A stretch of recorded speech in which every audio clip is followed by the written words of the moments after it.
Ayan, hello po sa ating lahat mga ka-Team EDSI. Please, i-marathon po natin yung upload ni Kuya Val Santos Matubang, ang ama nga po ng Kalingap at ni Kalingap Rob. Ayan, marami pong salamat sa lahat na nag-subscribe sa aking YouTube channel. So, ang topic po natin ay patungkol nga po ito sa gustong puntahan nga po ni Beyonce at gusto po niyang i-comfort. Sana all, ganyan po ka-mindset. At kaya nga po, maraming naiinis sa kanya. Charot. Kasi, maganda siya. At mabait. So, kita po natin, habang tumatagal, itong si Beyonce ay napaka-mistisa po siya, Grabe kung tumawa lamang po siya. Tila ba'y nagbablush na po siya, Masasabi mo po talaga, mapapasana all ka na lamang po talaga sa ganda ni Beyonce. Kaya marami ang humihiling na yes, Eds, sana totoo yung mga sinasabi mo at sana ipanalo mo na si Beyonce.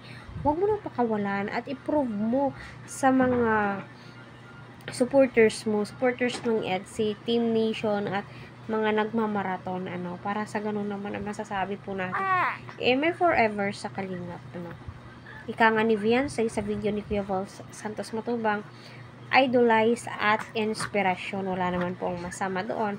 Basta alam po nila yung mga boundaries po nila. At alam naman po natin, itong si EDSI, napaka-respetadong tao. Hindi po siya bastos, Yung kantang Maginoo pero medyo bastos. Yung ganon. Pero hindi naman po, wala naman pong ibig sabihin yun.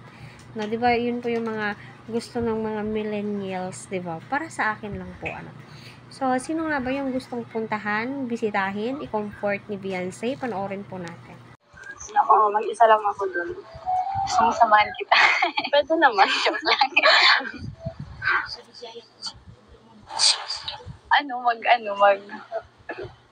Yung mga kaibigan.